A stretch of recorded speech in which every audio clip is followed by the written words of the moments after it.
just don't know what's real. It's hard to know. So we all packed up. We're in Beatty, Nevada, which is the Burrow Inn. I can tell you that's where we always hold up at. And we take off from there every morning to go do the AM and the PM push. That's what you call it when the war is on. You call it the push. So we had one in the morning called AM push, one in the afternoon PM push. So we were all heading up for the AM push in a convoy. There's 3 vehicles, probably about 3 to 4 people per vehicle.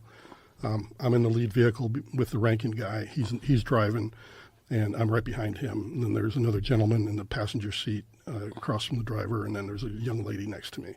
And we're all going up. And the ranking guy had been there the week before, and he had seen the craft fly by, because that one's out there on the internet.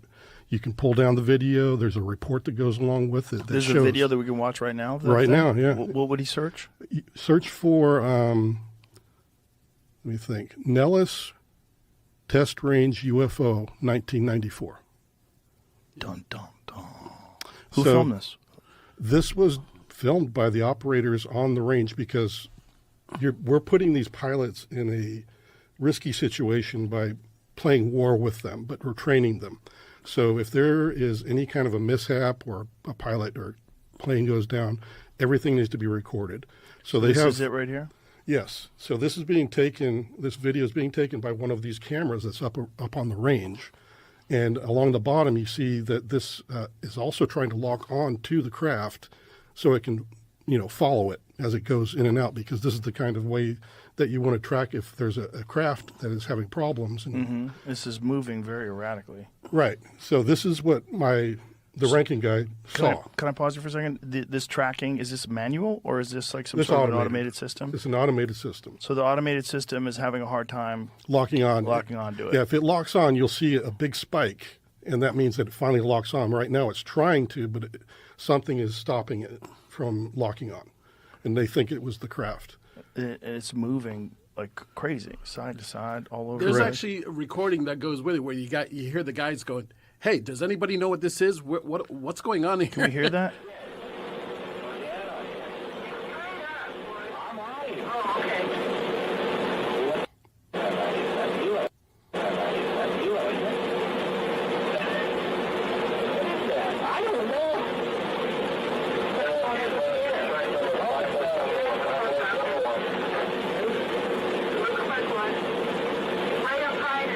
Okay, the sound is terrible. Yeah. They need better mics.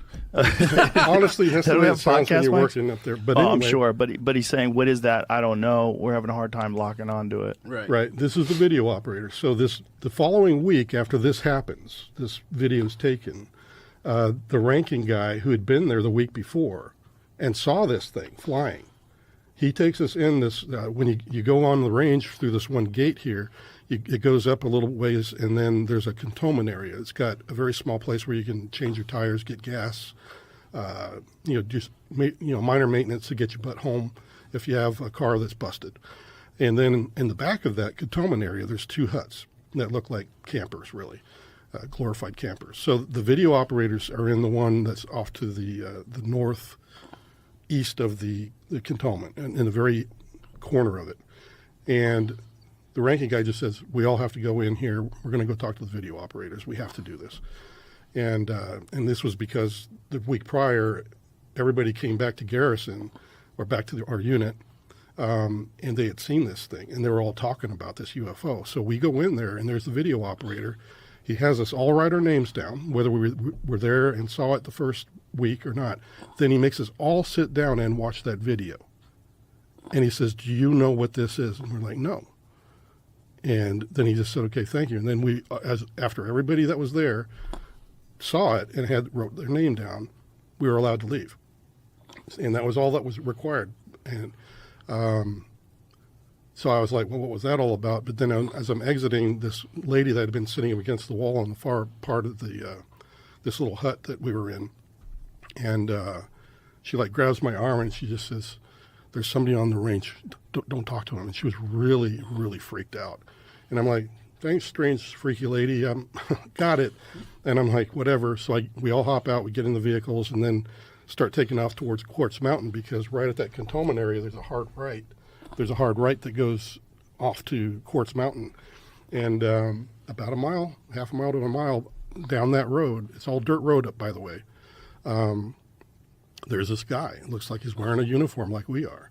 He got battle dress uniform on. So he sees us, and he starts to look like he's running, and he's got this really weird run, like his arms are kind of flailing behind him. It's like he was running against a hurricane wind, and it was like he was going to fall over at any time. And I was like, yeah, it's a bit windy today, but it ain't that bad. So it looked really strange, and then I began to notice his skin tone looked like he might be hypothermic. And I'm thinking, oh, crap, this dude's been out here. It's freaking freezing out here, because it was a very cold day, and the wind was blowing. It was, those cold days where it didn't matter how many layers you had on. And so as we're getting closer, I'm talking to the ranking guy. Hey, we need to slow down. So anyway, I'm thinking this guy's probably in big trouble. I need to pull off my jacket. I need to give him something to get warm real quick. So I'm starting to do that, and we're approaching, and by the time I get my jacket most of the way off, he's right there at the corner of the front of the car. And so he looks pale? Is that what you're saying? He looked like an albino with a very bluish kind of undertone. If you could imagine, So you're assuming you're immediately associating that with he's freezing. Yeah, because that's all I could equate it to. Right. And then as I'm starting to open my door to try to administer aid to this guy, the dude in the front passenger seat screams he's got no ears. And I thought that was pretty rude, because I was like, the guy's in trouble. Does he have a hat on? He's got a hat on, and he's got BDUs that look absolutely clean, pristine. And when you're uprange, you do not wear your cleanest uniform. You're in a dirty environment. You wear your scuffed up boots. You don't take them with you. So he's got clean battle dress uniform. Everything. United States military very uniform. Out of place. Yeah, it looks very out of place when I finally do it. But anyway, I step out onto the roadway, and this guy screams that he's got no ears.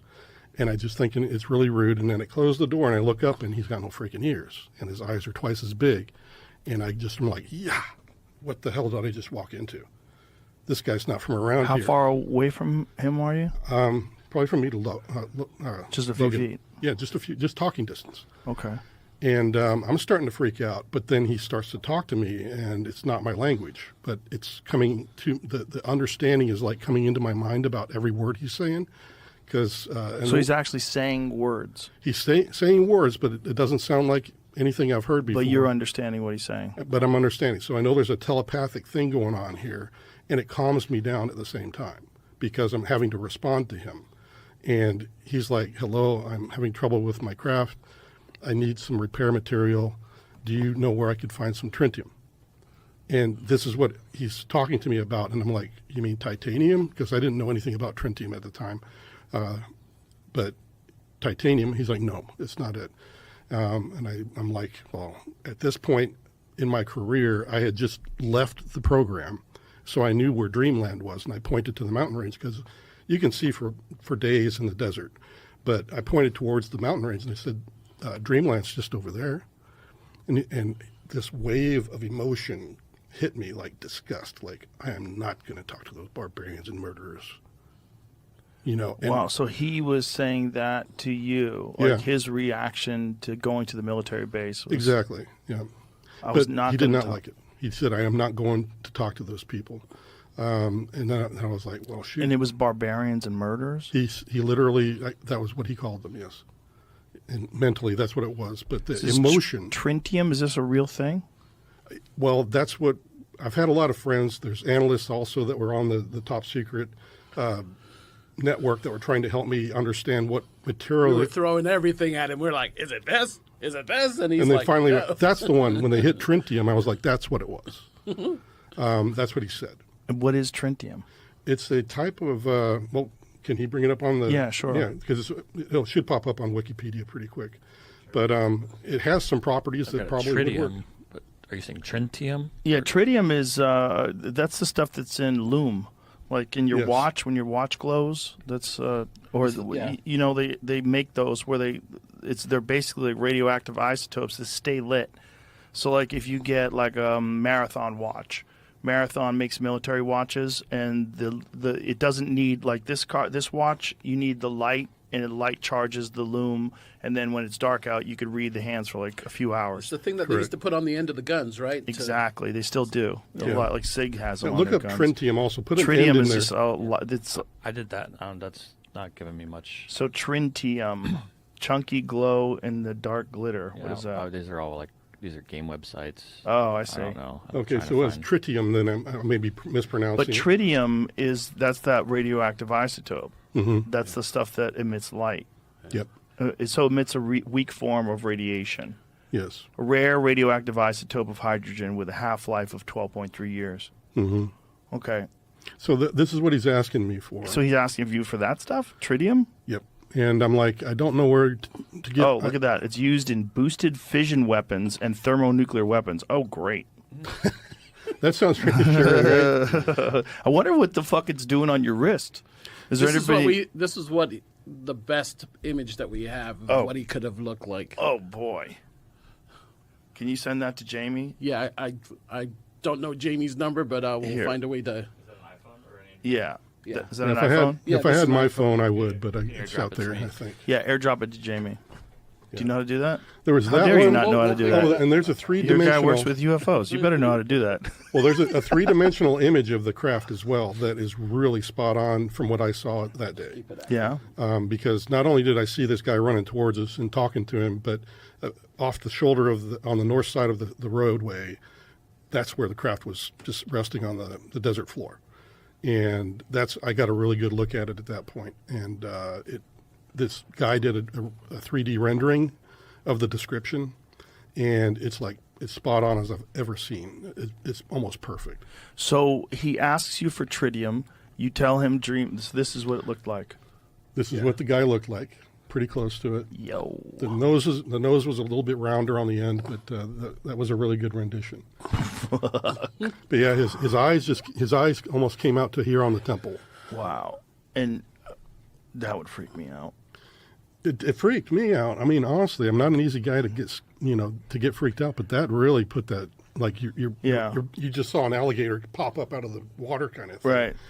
So when you tell him go to Dreamland, it says I'm not going to go where those murderers and barbarians are, and then what happens? And he said no. So I was like, well, where else can I possibly point him to? Because I'm like, I don't know any metallurgists or whatever. So I'm thinking to myself, and I relate to him. I said, well, I'm taking college classes down in the city of Vegas, Las Vegas, at the community college. But I have a geophysical professor that I'm taking a class from. Maybe he has a metallurgist friend, and he's like, so you're thinking at this time though it's a metal. I am, yes. Right, because you're thinking it's some kind of like titanium, some type of. Right. And there's also when This is the 3D image of what the craft looks like? That is almost as spot on as I've ever seen. That is about it right there. That's almost exactly what I saw resting on the desert floor. And so you're trying to find different people that you can connect this being to. Yeah. And what is it saying to you while you're... He thought that was a good idea, I think, or he was like, I mean, made him, he had that kind of, and he wanted to take action, so he doesn't really even say goodbye. He just kind of turns and off he goes back to his craft. And I'm thinking, well, okay. And I get back in the car, and sometime during that conversation with this entity, I remembered looking over at my friends in the car, and they had the weirdest look on their face, like they were all zonked out, totally zombied, like they couldn't even... They were just drooling on themselves. Were they just because they were flabbergasted, or was it because something was going on? Well, I figured out that maybe it was done by this entity because none of them seemed to even remember the incident. Only a few people seems to remember that we stopped, that we had talked to somebody on the roadway, but it was mainly the people that were in the back of the convoy. So they didn't see it up close like you did? Right, like we did. The people so that were how far right away there, would they be? They'd probably be a good 2 car lengths behind us. That's still enough to detect whether or not someone looks blue, though, right? Correct, and that's probably what they saw. But you know me, I'm kind of wide and I'm big. I was very muscular back then. And you're standing in front of this thing. So they'd have a difficult time because this guy stood about a good half foot shorter than me. And so they probably could see his arms from time to time, maybe catch a glimpse of his face or something. So they probably didn't get a very good view because if you're looking at me, I'm standing right next to my door. Mm-hmm. And they're behind me kind of almost obfuscated by just the angle that they're looking at him. So all the windows are tinted in those vehicles. You know, that's what Bob Lazar thinks that spaceship that he worked on was made with. He thinks it was somehow 3D printed because it has no seams. You paying attention to this UFO shit? No? Good for you. No, but I know you do, so I'm gonna ask because it's like the shit just, there's so much shit that's just coming out now. I don't understand what's the motive behind it just randomly coming out now. Yeah, I'm super suspicious. So what's the place? Area 51? Area 51. Yeah. Like I'm assuming that shit has been real. That's real. Yeah. But Area 51 was used for all sorts of training purposes. They had all sorts of programs that were running out there. I think that's where they developed the B-52. Is that where they developed it, in Area 51? They developed a bunch of different military technologies out there. Nothing was true about the... We don't know. We don't know. It's all just guessing about whether or not they were working on UFOs. But they were definitely working on other stuff, too. It's a legitimate military base. So you think these videos real that's coming out? Or you think it's... I think the videos are real. What they're filming, I don't know what that is. It could be that it's some super sophisticated U.S.-controlled drone that was built in some sort of program that's top secret, and it has some new super sophisticated propulsion system that they don't want us to know about. And so they pretend it's coming from another world. And they say, oh, these are off-world crafts exhibiting behavior that's impossible to replicate in America. I wonder. Because if they're talking about it like that, they're literally saying off-world, like, boy, I get suspicious. I get suspicious because they're not super honest about anything. No, why would they be honest about spaceships? Then it just randomly happens now. You know? Yeah, it's another nice distraction. It gets people all excited. You know, the fucking fake little Mexican UFO baby. They're doubling down. No, they're not. They took it. This is from the MRI yesterday. They said it's one skeleton. Where did they find that at? Like they're trying. Other like American scientists are saying, well, then let people test samples of it or something. But did they have images from the MRI? I mean, I don't know that they showed those actual images, but the doctor that took it, he said right here, they belong to a single skeleton that has not been joined to other pieces. Interesting. Footage from the team carrying out the test shows one of the bodies bearing an elongated head, a small upturned nose, and two slanted eyes. The subjects look tiny when held up by the doctors examining the watching journalists. Huh. Then this also is like this person says that I think it's the doctor has claimed that he talks to the Virgin of Guadalupe, and the extraterrestrials will not talk to her like they talk to him because she doesn't believe in them. Maybe he does drugs. Maybe he's telling the truth. Maybe he did talk to the Virgin of Guadalupe. So that's what it's supposed to be? I want to see what those images look like. They don't have them? You ever notice how none of the images be clear? Yeah. On shit like that problem. we really want to see? Yeah, it's a real problem. I talked to this one guy, Christopher Mellon. He used to be an intelligence agent, and he said that they do have clear footage. It just hasn't been leaked, but that he's aware of it, and some of it is pretty mind-blowing, he said. Damn. Show me. Until I see it. I don't know, man. I feel like a dummy because I want to believe in it so bad. That's the problem. Because it's so fun. You know, the idea of spaceships coming here from another galaxy. That's amazing. I don't know how fun, especially if they ain't friendly. Well, if they weren't friendly, we'd already be fucked, right? I mean, if they've been coming here forever, supposedly, and they haven't hurt us yet, we're probably okay. You know? I think they're probably observing us. They're probably, if they are coming from another world, they're probably making sure we don't blow ourselves up. They're probably realizing that we're at this convergence of the evolution of the biology and then science and technology and its abilities that far surpass like the speed that the biology evolves. Like the biology evolves very slowly relatively compared to these computers. The things that they're able to do, these spaceships and the flying cars, and it's like we have so much ability now, and we're still the same kind of creature. We're still humans, you know, but now we have this insane ability to blow up a whole country Like we have nuclear bombs. We're all pointing them at each other, and there's enough to wipe out the whole world. Like if I was an alien, I'd be like, let's keep an eye on these crazy fucks. You know, these people are wild. Let's keep an eye on them. Yeah, man. Yeah. Definitely. I'm gonna keep my distance from that. Yeah. Yeah. I don't want to fly to Mars. I don't want to do none of that shit. I just, man, live my life. Yeah. It's going to be a long time before people get comfortable moving to Mars. Yeah. I don't know how long that's going to be, but that's a fucking commitment. Didn't they have somebody recently go? Are they letting people go now? No, they haven't let people go yet. They've sent drones. So they have the Mars rover that goes around on Mars, but that's just a robot. But the idea is to have people on Mars. I think, didn't Elon say by like 2035 or something like that, he wants a manned trip to Mars? If you enjoyed today's episode on JRE Plus, don't forget to give it a thumbs up and share your thoughts in the comments below. Thank you.